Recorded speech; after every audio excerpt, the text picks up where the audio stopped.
Baik untuk perkuliahan TUWEB ya, TUWEB yang keempat kita mulai ya. Oke, jadi di TUWEB yang keempat ini kita akan membahas materi di aktivitas belajar 9 sampai dengan aktivitas belajar 12 ya, kalau tidak salah 12 ini tentang komponen kalau tidak salah. Nah, ini mungkin nanti sekilas saja ya. Jadi ini saya bagi dua karena ini lumayan banyak ya. Jadi yang to web 4 ini saya bagi dua part ya. Di part satu kita laksanakan saat ini ya secara apa namanya? Secara daring. Oke, jadi untuk yang kita laksanakan saat ini mungkin nanti pembahasannya lebih banyak di sepertinya di sini ya, di aktivitas 9. Oh, aktivitas 9 ini kok tidak salah saya tugas di aktivitas 10. 10 ini tentang array di apa namanya? Array di apa? Vue.js. Kemudian di aktivitas belajar 11 kita akan membahas tentang filter. Nah, ini filternya sebenarnya ini lebih ke arah kalau menurut saya ini lebih ke arah manipulasi string ya. Cuman di Vue 2 itu masih menggunakan filter ya, sedangkan di Vue 3 itu pendekatannya sudah berbeda. Jadi nanti kita bahas dengan pendekatan yang di Vue 3. Terus nanti kita akan coba membahas bagian event handling. Nah, untuk yang ke-12 ini sekilas saja mungkin nanti akan kita bahas karena ini terkait komponen, lumayan banyak juga terkait komponen. Kemudian 13 ini terkait dengan kanvas ya, kanvas dan animasi. Ini juga cukup rumit ya nantinya. Kemudian di aktivitas belajar 14 ini berhubungan dengan database nantinya. Oke, seperti itu ya. Nah, ini untuk consume data seperti apa nantinya di Vue.js. Kemudian di aktivitas belajar 15 ini adalah latihan ya atau praktikum unit 3. Oke, sebelum masuk ke pembahasan mungkin saya akan terlebih dahulu apa namanya? Saya akan terlebih dahulu membahas mengenai tugas di sini ya. Jadi kebetulan portal tugas itu dibuka kembali ya atau diperpanjang. Oke, kita masuk ke tugas satu. Tugas satu itu adanya di aktivitas belajar 4 ya. Di aktivitas belajar 4 itu ada tugas satu. Nah, kita perhatikan di sini di tugas satu. Nah, jadi di tugas satu ini dibuka sampai tanggal 15 Juni ya, pukul 23 23.59. Nah, ini jam 11 jam 12 malam kurang 1 menit. Oke, kita buka apakah sudah ada yang mengumpulkan lagi. Terakhir itu 11 peserta yang mengumpulkan. Oke, masih belum ada ya. Jadi di sini yang sudah submit itu 11 dan 11 peserta itu sudah saya koreksi semuanya. Mau nanti untuk di apa namanya? Dicek kembali karena saya menuliskan beberapa catatan ya atau komentar terkait misalkan nanti perbaikan. Ya, jadi misalkan teman-teman yang membutuhkan perbaikan nanti bisa chat melalui e-learning atau bisa nanti konfirmasi saya melalui WA ya seperti itu. Oke, untuk waktunya masih ada 9 hari 8 jam lagi. Oke. Nah, ini dari 20 peserta yang mengumpulkan hanya 11. Jadi sisanya ini kemana ini ya? Jadi ada 9 yang belum mengumpulkan tugas satu seperti itu. Oke, kita kembali ke bagian yang berikutnya. Itu ada di tugas 2 ya. Tugas 2 ini ada di aktivitas belajar 8. Silakan nanti dibuka kembali ya di aktivitas belajar 8. Nah, di aktivitas belajar 8 itu ada tugas 2 dan di sini ditutupnya sama ya. Artinya tugas 2 ini diperpanjang kembali sampai tanggal 15 Juni 2026 pukul 23.59 WIB ya, di sini. Nah, kemudian kita buka dulu. Ini terakhir 12 peserta yang mengumpulkan untuk tugas 2 dan sudah saya koreksi semuanya. Nah, ini dia ya. Jadi dari 20 peserta itu yang mengumpulkan hanya 12 ya. Jadi ini ada tambahan satu ya. Sebelumnya di tugas 1 ada 11. Di sini ada 12. Jadi ada tambahan satu dan semuanya sudah saya koreksi, sudah saya berikan catatan. Secara umum gambaran untuk tugas 2 ini sudah bagus secara keseluruhan. Kalau tidak salah ada 2 peserta itu yang sangat atau yang paling membutuhkan revisi ya. Jadi ada 2 peserta itu. Karena yang pertama itu sepertinya yang dikumpulkan itu tidak sesuai. Jadi yang dikumpulkan itu adalah tugas pemrograman dasar atau apa saya lupa ya. Jadi itu Java ya. Jadi bahasa pemrogramannya itu menggunakan Java dan tidak ada konteks ke Vue.js sama sekali. Nah, kemudian yang satunya itu studi kasusnya tidak tepat ya. Jadi studi kasus yang diminta di soal itu tidak sesuai ya. Jadi mohon untuk menyesuaikan dengan panduan yang ada di soal. Oke, jadi ada 2 itu yang wajib untuk melakukan revisi. Seperti itu ya, karena nilainya masih sangat minim. Ini untuk tugas 2 ya, dan diakhiri dan di sini masih ada 9 hari 8 jam lagi apa namanya waktu bagi teman-teman untuk melakukan perbaikan terhadap tugas 2. Nah, kemudian kita kembali ke tugas 3, itu sepertinya ada di aktivitas belajar 14 ya, di sini. Oke, oh bukan di sini ya. Oh ya, ini to webnya. Sepertinya di aktivitas belajar 13 atau 12 ya. Saya cek kembali ya.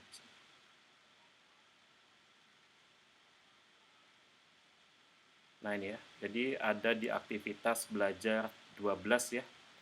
Nah, ini ada di aktivitas belajar 12 untuk yang tugas 3. Nah, untuk yang tugas 3 ada di aktivitas belajar 12. Kita cek kembali untuk tugas 3-nya. Nah, ini dia tugas 3 kita. Oke, tugas 3 ini sudah menggunakan konsep dari view komponen dan view template ya di sini, di mana untuk yang master case apa ini? Directive atau directive ini ya, directive yang ini yang apa namanya yang text itu, atau nanti pakai vtext ya, directive vtext juga.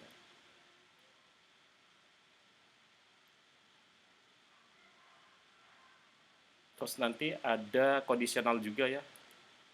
Ini pakai directive yang vif atau nanti ada vif, ada velse if, kemudian velse gitu ya. Oke, kemudian ada visio juga, directive visio, kemudian ada data binding juga di sini, one way dan two way udah pernah saya bahas ya. Ada compute property, ada method property juga. Nah, ini masih ada hubungannya dengan yang sebelumnya ya di sini. Oke, nanti silakan dibaca ya. Kemudian ada custom element, ada view komponen, ada property template. Oke, ini data binding dan directive ya. Kriteria penilaiannya nanti arsitektur struktur proyek Vue.js-nya atau struktur foldernya seperti apa.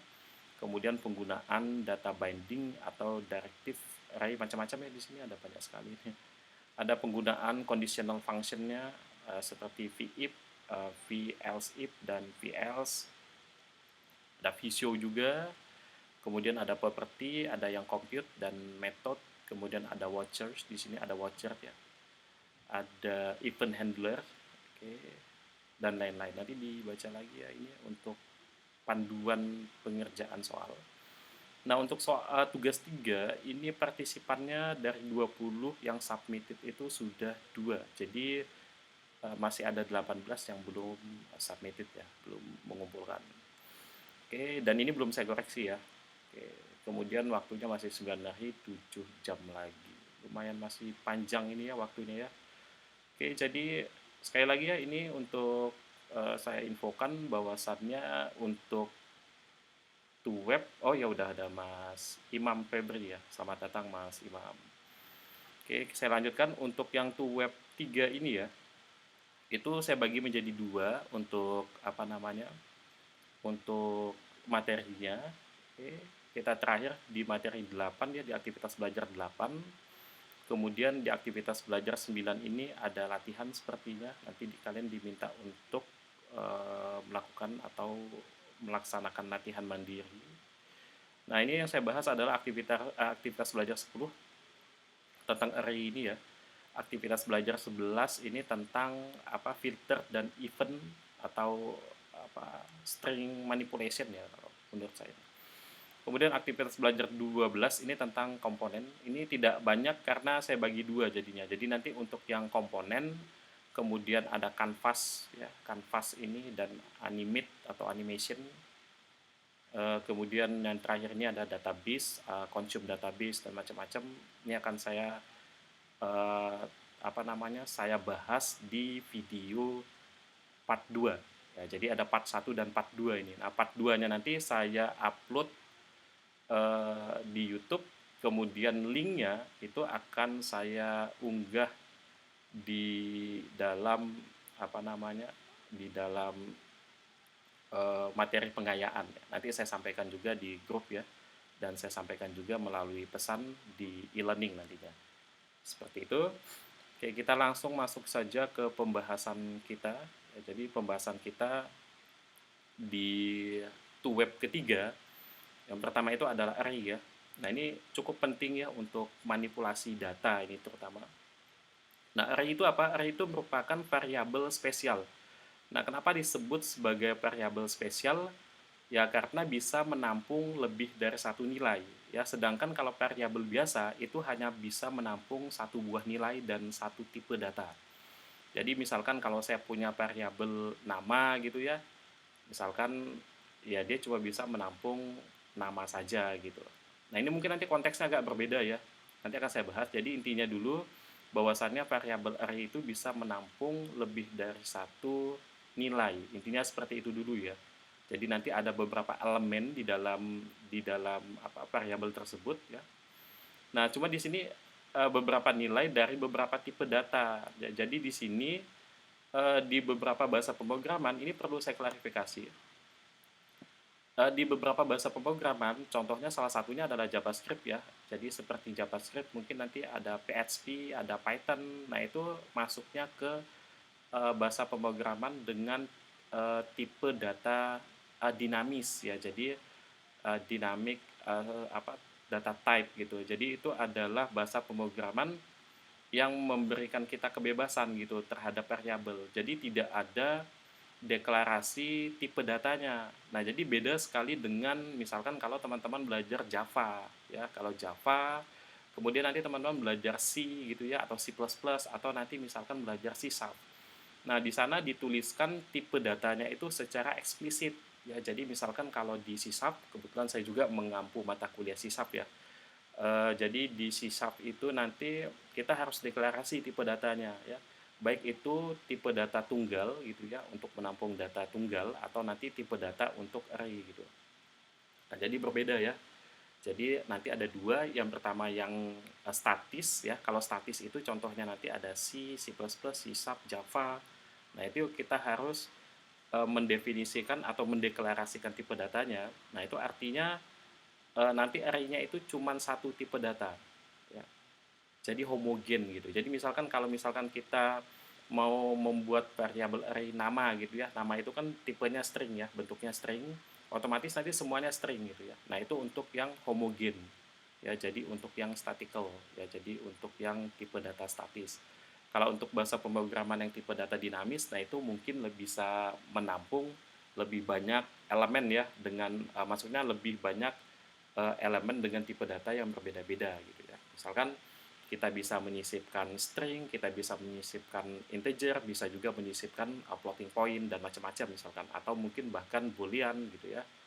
Nah, jadi seperti itu. Nah, kebetulan di JavaScript itu termasuk yang dinamis ya. Jadi kita bisa menyisipkan apa namanya eh, elemen nilai yang tipe datanya berbeda-beda seperti itu. Sudah ada yang masuk lagi? Oke, belum ada ya. Kita lanjut lagi. Oke, seperti ini contohnya ya. Jadi, nah di sini juga yang menariknya ini ya, di sini dalam JavaScript array itu dikategorikan sebagai tipe data objek. Nah, jadi nanti kita coba buktikan ya. Jadi apakah array itu, data-data array itu adalah objek gitu ya. Nanti kita akan coba buktikan seperti apa. Nah, kita lihat elemennya dulu seperti apa di sini. Yang pertama, di dalam array itu ada yang namanya indeks ya, dan indeks itu dimulai dari angka 0 gitu ya. Jadi indeks itu selalu dimulai dari angka 0 sampai berapa tergantung jumlah data.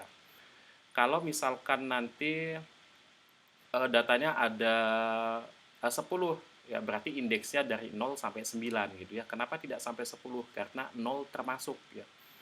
Jadi indeksnya itu 0 sampai 9 kalau datanya 10 gitu ya. Kalau datanya 5 berarti nanti indeksnya 0 sampai 4 gitu ya. Jadi jumlah indeksnya itu total data min 1 biasanya, atau data dot length-nya itu dikurangi 1 gitu ya. Itu untuk eh, untuk melihat indeks terakhir dari datanya. Oke, seperti itu ada itu indeks. Nah, misalkan seperti ini ya. Kalau kita punya beberapa data seperti ini, saya zoom saja. Nah, misal saya punya 4 data gini ya.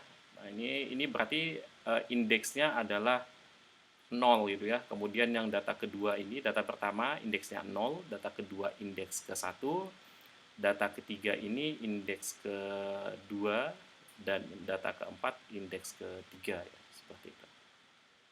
Oke, itu indeks ya. Jadi setiap elemen array itu pasti punya yang namanya indeks gitu ya. Oke, kemudian jadi di sini ada tipe data yang fleksibel gitu ya. Nah, sebentar. Ini sebenarnya saya baca dulu. Nah, ini tadi yang saya sampaikan ya. Jadi tidak seperti array di bahasa pemrograman lain, misalkan C atau Java yang mengharuskan satu tipe data seragam atau homogen kita sebut ya. Nah, di JavaScript itu bersifat heterogen. Jadi kita itu bisa menaruh tipe data lain gitu ya, string, number, object, dan lain-lain. Nah, bahkan bisa juga function gitu di dalam tipe data yang sama. Oke, nah seperti ini contohnya ya. Jadi ada multi data type. Nah, jadi ada yang tipenya integer, ada yang bentuknya string gitu ya. Oke, ada integer, dan ini misalkan ini function gitu ya. Tapi ini nggak ada ininya ya, property mungkin. Oke, kemudian ada implementasi array di sini. Oh, ini instance ya, ini instance enum.a itu. Kemudian ada implementasi array di sini. Nah, ini contohnya implementasinya ya. Kalau misalkan kita mau sebentar nih ya. Oke, ini kita bisa lihat type-nya ya, type of this kendaraan. Kita mau lihat, nah ini harusnya objek gitu ya.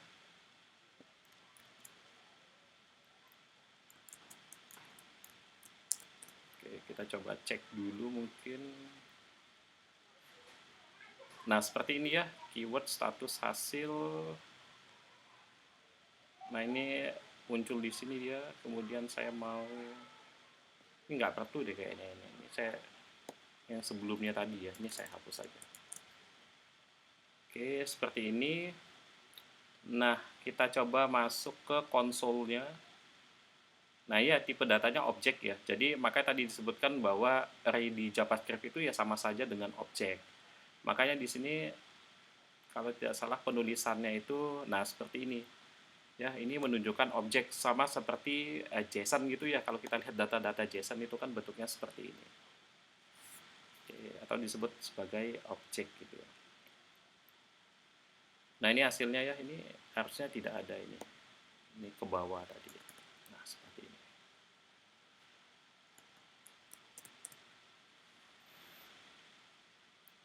Oke, hasilnya seperti ini, dan objek ya di sini ya, tipe datanya berupa objek. Nah, bagaimana kalau misalkan, nah ini kan kalau kita lihat di sini kan bentuknya masih berupa objek ya, atau masih berupa array. Taunya dari mana? Nah, ini ada kurung sikunya gitu ya. Nah, sedangkan kalau kita mau menampilkan data ke end user itu tidak boleh seperti ini gitu ya. Datanya tidak boleh bentuknya seperti ini gitu, karena ambigu juga nanti ya hasilnya atau tampilannya ini kan tidak tepat. Mungkin kalau lebih tepat mungkin bisa kita buat dalam bentuk list gitu ya. Nah, ini. Nah, kemudian kita coba dulu yang satu data. Nah, gimana caranya kalau kita ini udah salah ya, ini menampilkannya salah ini. Nanti kita coba yang benarnya seperti apa. Nah, tapi kita coba yang satu dulu. Kita mau ngambil data apa misalkan. Nah, misalkan kalau saya mau mengambil data mobil, saya tinggal tuliskan saja di sini kendaraan 0 gitu ya. 0 ini apa? 0 ini indeksnya gitu. Nah, kalau saya mau mengambil data motor berarti tinggal ambil kendaraan indeks ke 1. sepeda berarti indeks kedua. Seperti itu kalau untuk satu-satu data gitu ya. Nah, ini hasilnya kompilasinya. Nah, kemudian bagaimana kalau kita mau mengakses semua data? Nah, sama dengan semua bahasa pemrograman, saya pikir semua bahasa pemrograman konsepnya sama ya. Karena array ini terdiri dari banyak sekali nilainya atau elemennya itu banyak, ya, elemen nilainya itu banyak, sehingga kita perlu yang namanya perulangan gitu ya. Jadi kalau kita mau menampilkan semua data array-nya, itu kita wajib menggunakan perulangan ya. Nah, itu kalian teman-teman mau pakai for juga boleh nanti ya. Nah, seperti ini. Atau di bahasa pemrograman lain ya sama saja ya, dia pakai for juga bisa, pakai for each juga bisa. Kalau pakai while mungkin kurang tepat ya. Karena while itu kan ketika ada suatu kondisi tertentu gitu ya. Nah, mungkin untuk filter while mungkin bisa. Oke, kita lanjutkan ya di sini. Kita bisa pakai directive namanya vfor di sini ya untuk untuk melakukan perulangan terhadap data kendaraan tadi. Nah, di sini. Nah, kita lihat di sini caranya seperti apa. K ini kendaraan, K ini sebenarnya adalah value-nya atau nilainya. Nilainya itu ya mobil, motor, sepeda. Nah, itu adalah K-nya gitu ya. Nah, indeksnya apa ya? Indeksnya itu ya indeks dari setiap nilai yang ada. Misalkan mobil itu indeksnya 0, motor itu indeksnya 1, sepeda itu indeks kedua. Nah, jadi kita butuh memanggil value dan juga indeksnya di sini ya. Yang ada di dalam apa? Di dalam kendaraan. Nah, ini dia yang ada di dalam list kendaraan atau objek kendaraan ini. Nah, yang mana key-nya itu ya key-nya atau primary key-nya gitu ya. Nah, itu adalah indeksnya gitu. Nah, di sini. Kemudian yang kita tampilkan di sini adalah value-nya atau nilainya ya. Nah, ini kita tampilkan dalam bentuk list ya. Kalau teman-teman lihat di sini kita pakai tag li, di luarnya pakai ul unordered list sehingga ini nanti bentuknya adalah bullets gitu ya.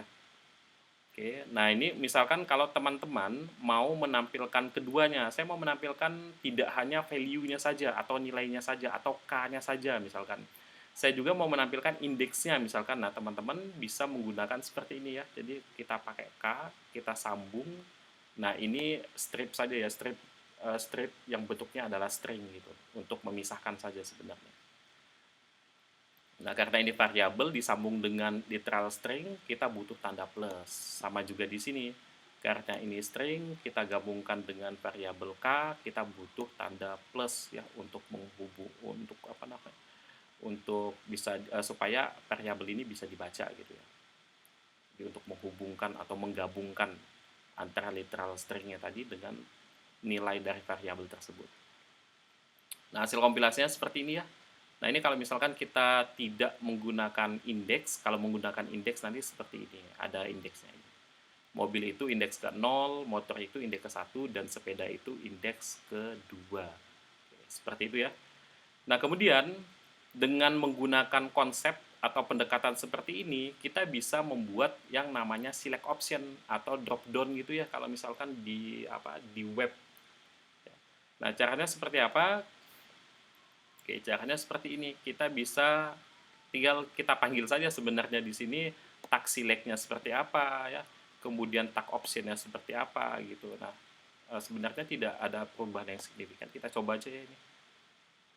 Hasilnya seperti apa. Nah, di sini saya tambahkan pilihan ini ya. Pilihan ini nanti untuk menampung value atau nilai yang kita pilih, atau misalkan kalau di sini konteksnya adalah mata kuliah ya. Berarti nanti mata kuliah yang kita pilih akan ditampung di sini ya, di sini sorry. Kemudian ditampilkan nanti di sini. Anda memilih pilihannya apa gitu ya. Oke, kita coba saja di sini misalkan. Saya simpan. Nah, seperti ini ya. Ini saya close saja mungkin. Kalau saya mau kecerdasan buatan, nah ini kecerdasan buatan. Oke, seperti ini ya. Kurang lebihnya seperti itu. Dan dia juga masih pakai vfor juga di sini ya untuk melooping gitu.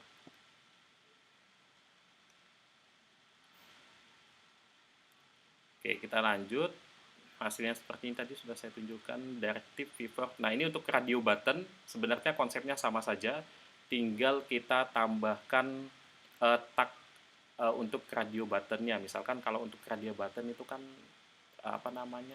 tipenya tinggal kita ganti jadi radio ya. Kalau mau text box ya berarti di sini input type-nya text gitu. Kalau misalkan checkbox ya checks gitu ya. Kalau misalkan radio button ya radio di sini. Nah, ID-nya adalah CK jenis kelamin misalkan. Value-nya juga kita pakai CK di sini. Nah, kemudian view modelnya ke jenis kelamin yang terpilih gitu ya. Nah, ini kita pakai viewer juga untuk labelnya gitu ya. Jadi label-label atau yang kita tampilkan di sini nantinya itu kita looping gitu. Nah, ini misalkan kalau yang kita pilih di sini juga ada ya, saya tambah jenis kelamin terpilih ya. Nanti kalau misalkan jenis kelamin atau gender yang kita pilih itu ditampung di sini, ditampilkan di sini. Dan nanti kalau misalkan kita mau masukkan ke database atau ke penyimpanan, ya nanti jenis kelaminnya juga masuk ke dalam itu ya, yang apa namanya, jenis kelamin yang kita pilih. Oke, kita coba dulu aja.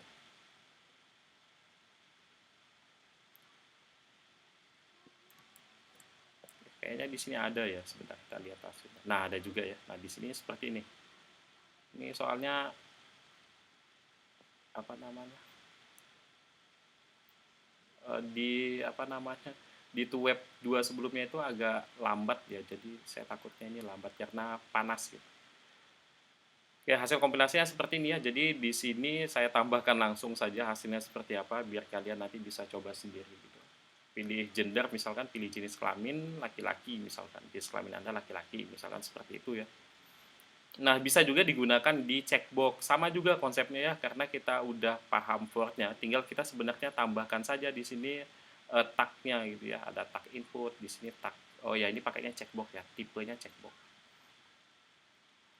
Oke, sama saja ya. Nanti di sini yang kita ada data untuk menampung, ada variabel untuk menampungnya, bentuknya adalah list ya. Kenapa bentuknya list sedangkan yang lain tidak gitu ya. Misalkan ini kan tidak gitu ya. Nah, ini bentuknya string. Kok ini bentuknya list gitu ya. Karena kalau checkbox itu kan data yang dipilih itu tidak cuma satu gitu ya, alias banyak gitu. Atau elemen nilai yang kita pilih itu tidak cuma satu, tapi banyak. Makanya kita tampung menggunakan list gitu ya. Nah, ini dia. Nah, seperti ini. Nah, kita langsung masuk ke bagian filter ya. Ini bagian yang kedua. Nah, filter itu apa? Filter itu dalam pengembangan aplikasi, jadi kita sering perlu mengubah format data sebelum menampilkan kepada pengguna. Misal, mengubah input pengguna menjadi huruf kapital atau melakukan format untuk nomor telepon. Ya, nah ini sering sekali ya, kalau pengalaman saya itu formatting itu sangat penting. Contohnya nanti itu mungkin di tanggal ya. Karena di database itu format tanggalnya itu kebalik gitu dan kita tidak mungkin menampilkan format tanggal yang terbalik gitu ya, tahun dulu, bulan, kemudian tanggal. Dan tapi saya melihat itu masih banyak sekali praktik-praktik seperti itu, masih banyak saya lihat ya di web-web besar gitu ya, di web pemerintahan juga banyak, di web institusi juga saya pernah lihat gitu tanggal yang kebalik gitu formatnya. Nah, jadi mungkin jangan sampai seperti itu ya. Atau misalkan seperti ini misalkan kita kita minta atau mungkin seperti ini ya, kita minta misalkan peserta untuk mengisi formulir gitu ya. Nah, mungkin peserta itu ada yang mengisi formulir, misalkan namanya itu ada yang menggunakan huruf kapital semua gitu ya. Ada yang pakai huruf kecil semua atau lower case gitu ya. Jadi atau mungkin ada yang pakai Pascal case gitu ya. Ya, jadi nanti kita harus ubah ke bentuk yang seragam gitu ya. Jadi jangan sampai pas kita tampilkan datanya bentuknya tidak seragam gitu. Nah, itu perlu untuk formatting. Apalagi nanti kalau misalkan kebutuhan untuk cetak sertifikat gitu ya, nggak mungkin kan di sertifikat itu ada yang namanya uppercase semua, kapital semua gitu ya. Ada yang lowercase semua dan itu tidak mungkin. Jadi kita perlu lakukan formatting dulu di bagian data inputnya gitu ya. Nah, nah di sini ada pada view 2 hal ini dilakukan menggunakan filter gitu ya. Jadi di view 2 itu dilakukan menggunakan filter. Sedangkan di view 3 nah, standar saat ini yang kita gunakan, metode ini digantikan dengan kita bisa pakai compute properties ataupun bisa menggunakan methods gitu ya. Karena apa? Karena ini lebih fleksibel dan lebih mudah dipahami oleh kita dan juga lebih mudah digunakan pastinya. Nah, misalkan metodenya itu seperti ini ya. Nah, ini contohnya sudah ada di materi materi yang diupload di e-learning. di materi inisiasinya itu sudah ada ya kalau menurut saya itu. Kalau tidak salah di aktivitas belajar 11. Nah, ini nanti teman-teman bisa lihat di sini ya.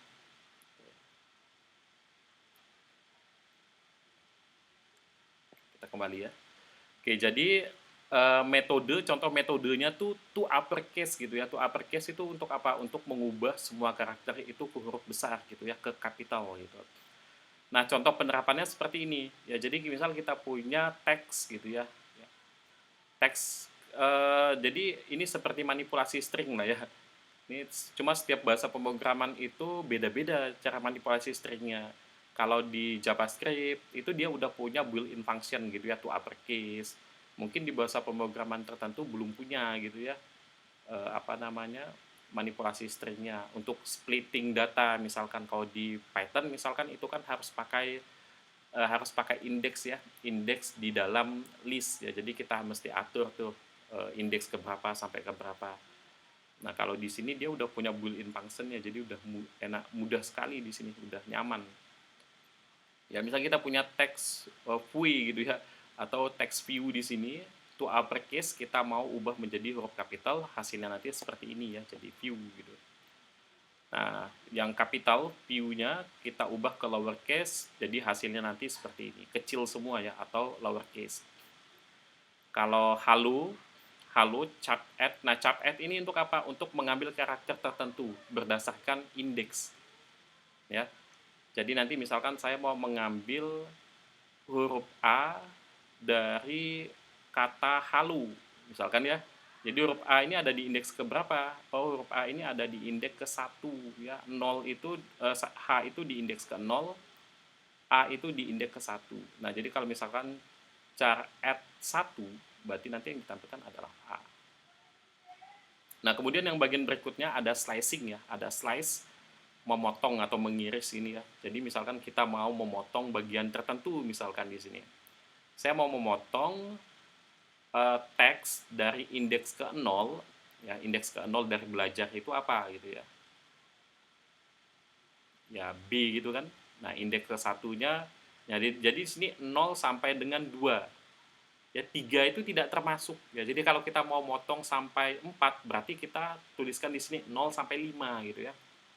Oke, jadi seperti itu konsepnya. Jadi sebelum 3 yaitu 2 gitu. Jadi 0 1 2. 0 1 2 itu 0 itu B, 1 itu E, 2 itu L ya. 3 itu A tidak termasuk. Jadi yang indeks ketiga itu tidak termasuk. Jadi 0 sampai 2 saja, 0 1 2 saja yang diambil. Jadinya bell gitu. Nah, bisa tidak di tengah-tengah? Bisa ya. Tinggal diatur saja nanti mau indeks ke berapa. Ini indeks awalnya, startnya ya, start at-nya, ini end of-nya ini. Jadi akhirannya mau sampai mana gitu. Nah, kemudian mengganti bagian string tertentu dengan teks baru. Kita mau replace nih gitu ya. Misalkan kata dunia itu mau kita replace dengan, sebentar. Nah, ini udah ada ya. Kita replace misalkan kata dunia, kita mau replace dengan kata hui gitu ya. Yang teks awalnya adalah dunia. Nah, ini dia. Ini halo dunia, ini harusnya nyambung. Jadi nanti bukan halo dunia jadinya, tapi halo hui gitu ya. Ini tidak ada hasilnya saya tunjukkan. Oke, selanjutnya untuk splitting, ya tadi slicing ya, ini splitting. Splitting itu memecah string menjadi array berdasarkan karakter pemisah. Jadi kita misalkan ini punya kalimat, ya misalkan saya belajar hui. Nah, jadi saya spasi belajar spasi hui gitu ya.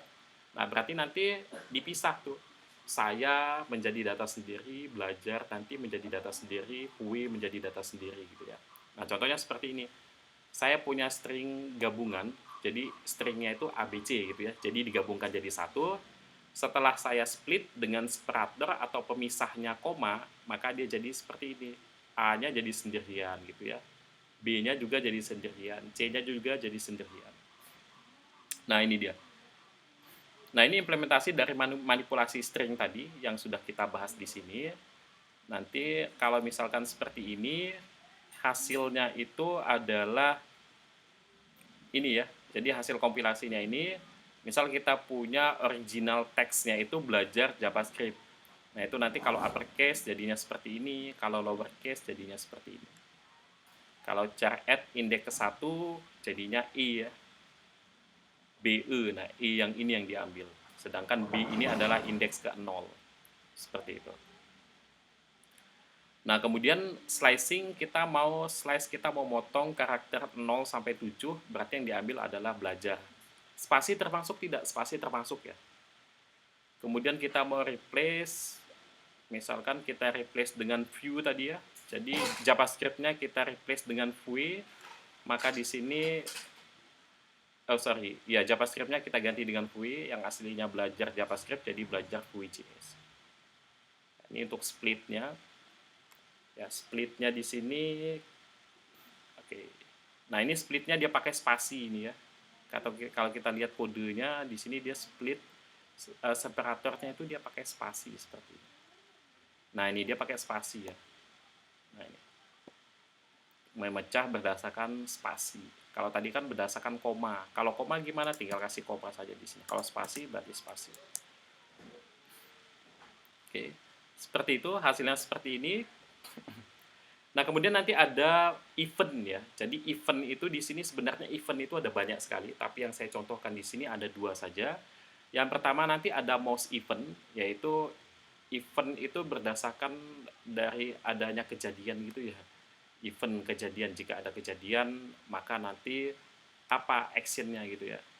Kita contohkan aja yang ini mungkin. Yang pertama ini event untuk JavaScript-nya, kita coba. Nah, ini misalkan kalau saya arahkan kursor di sini berarti statusnya kursornya di dalam gitu ya. Nah, kalau misalkan kursornya di luar kotak berarti di sini statusnya mouse-nya di luar. Nah, ini mouse di dalam, mouse di luar. Nah, ini kalau misalkan saya klik nanti di sini ada pesan tombolnya diklik ya. Jadi berdasarkan event gitu. Event dari kursor mouse-nya. Misalkan ketika kursor mouse-nya itu klik bagian tombol klik saya, ya berarti ada event yang terjadi gitu ya, ada kejadian yang terjadi, kejadian bahwa tombol ini diklik gitu ya. Nah, sama juga seperti di sini ya.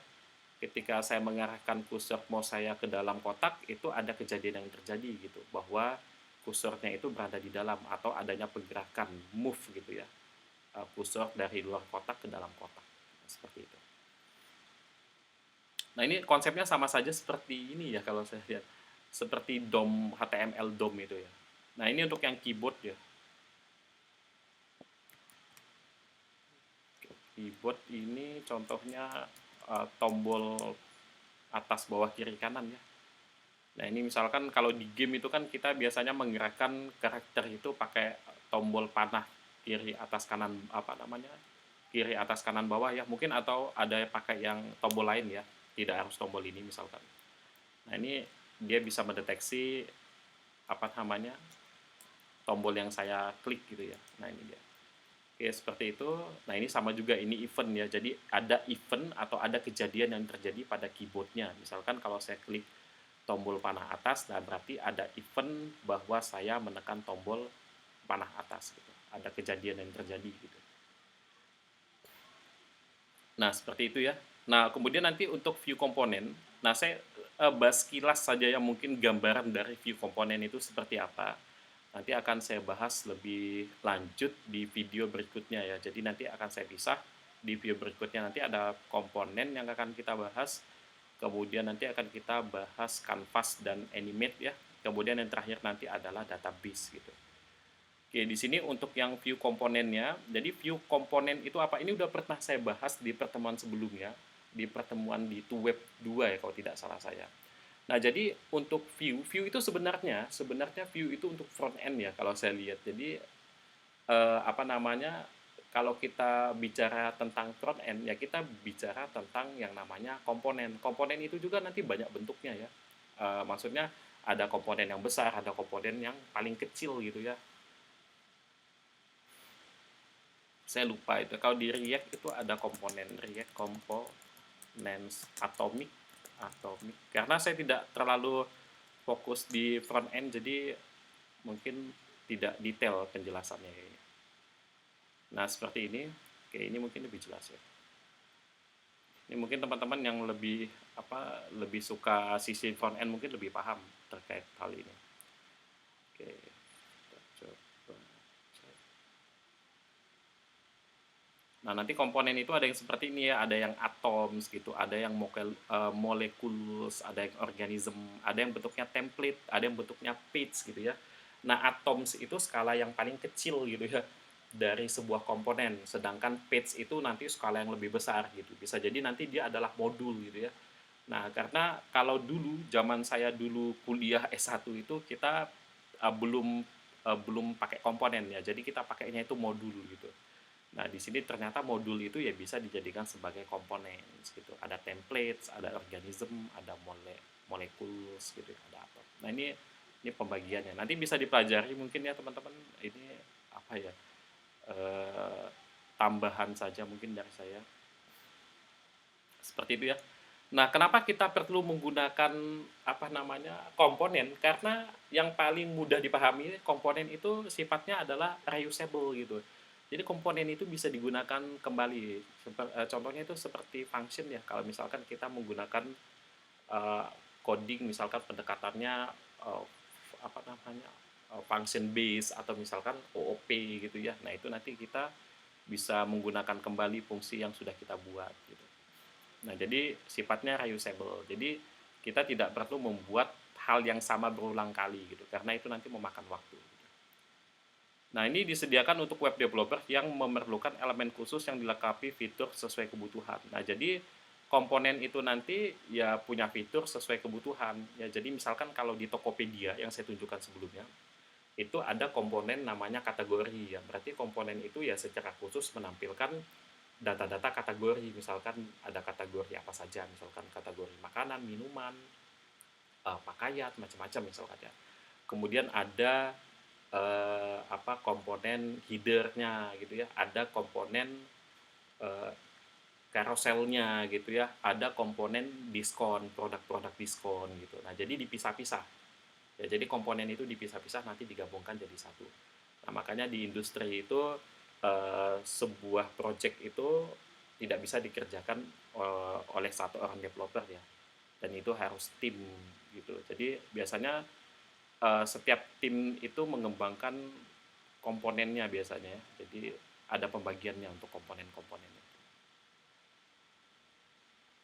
Nah, kalau misalkan komponen kecil mungkin bisa dihandle oleh individual ya atau perorangan nanti.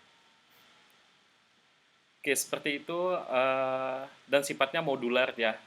Jadi fitur dikemas dalam satu unit yang terpisah. Jadi mudah dikelola dan dikembangkan. Jadi misalkan kalau saya mau mengembangkan fitur ini ya sudah kita fokus ke komponen itu saja gitu ya. Jadi kita tidak mengganggu komponen lainnya gitu. Nah, seperti itu ya. Jadi itu dulu mungkin bagian view komponennya. Jadi kenapa sih view komponen itu sangat penting? Sepertinya bahkan tidak hanya di bagian front end ya, bahkan ketika kita desain pakai Figma juga kita sudah maksudnya di Figma juga sudah menyediakan fitur untuk pembuatan komponen gitu ya. Nah, jadi kalau misalnya mau desain nanti kita tidak perlu buat komponen dari awal. Kalau misalkan kita mau buat tombol gitu ya, nah itu kita bisa bikin tombolnya itu menggunakan komponen. Jadi nanti tinggal teksnya saja yang kita teksnya saja yang kita ubah gitu ya. Nah, seperti itu. Jadi komponen nanti itu juga ada parent sama child-nya. Jadi agak rumit gitu ya. Kalau misalkan kita bahas sekarang ini mungkin nanti waktunya tidak akan cukup gitu. Oke, untuk yang komponen seperti itu dulu, nanti akan kita bahas komponen itu nanti ada template, ada multi-line, ada data property, ada yang compute, ya, methods, ada watcher juga, ada slot, ada props. Nanti kita akan bahas satu persatu. Mungkin nanti videonya akan saya upload di minggu depan ya, mungkin sekitar hari Selasa atau Rabu gitu ya, atau mungkin paling cepat di hari Senin gitu ya. Semoga saja bisa lebih cepat. Seperti itu mungkin yang bisa saya bahas untuk pertemuan kali ini. Ini ada recordnya ya, nanti recordnya akan saya saya upload atau saya unggah di di e-learning seperti itu. Nah, ini di e-learning-nya tadi saya sudah sampaikan, mungkin buat yang belum atau buat teman-teman yang belum mengerjakan, sekali lagi saya ingatkan ya, buat teman-teman yang belum mengerjakan tugas, mohon untuk segera mengerjakan tugas gitu ya. Nah, ini deadline-nya tugas satu itu tanggal 15 Juni. Walaupun masih lama, nanti takutnya teman-teman nanti tahu-taunya di dekat tanggal-tanggal 15 mungkin 10 sampai tanggal 15 ternyata sibuk banget gitu ya, jadi tidak sempat. Nah, mungkin kalau ada waktu luang silahkan dikerjakan tugasnya bagi yang belum mengerjakan, kemudian baca juga catatan-catatan dari saya, kalau misalkan nilainya masih belum pas silahkan melakukan revisi dan konfirmasi ke saya. Ya, jadi kesempatannya masih ada untuk revisi.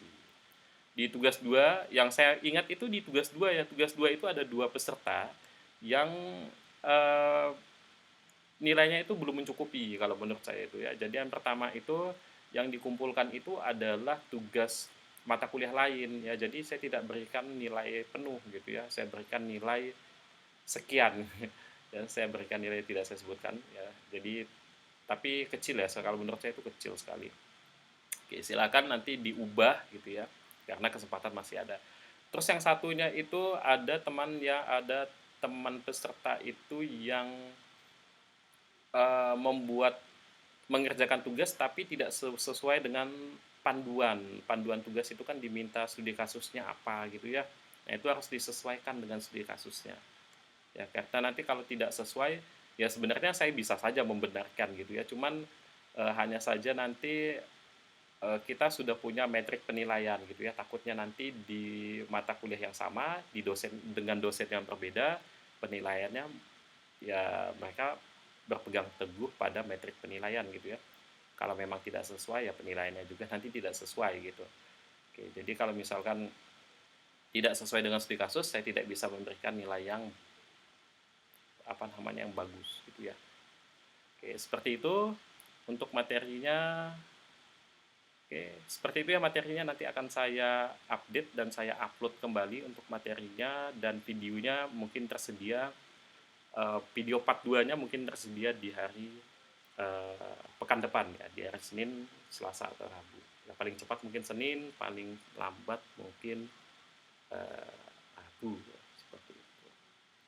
Oke, sebelum saya tutup ada yang mau ditanyakan mungkin oleh Mas Iman Febri. Sudah mengumpulkan tugas belum, Mas Iman?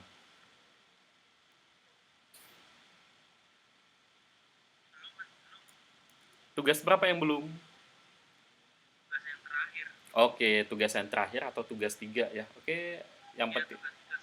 Soalnya belum sempat. Oh ya, nanti diluangkan waktunya ya, Mas Iman. Siap, nanti. Oke. Tugas satu 2 nilainya sudah bagus? Belum tak cek. Nanti saya cek semua, Pak. Oke, kalau misalkan ada catatan, kalau mau revisi nanti infokan ke saya ya, di chat saja ya. Siap Pak, pasti. Oke, oke. Siap. Terima kasih Pak. Ya, sama-sama. Oke, gitu aja. Ada pertanyaan, Mas Iman? Kalau tidak ada, saya tutup.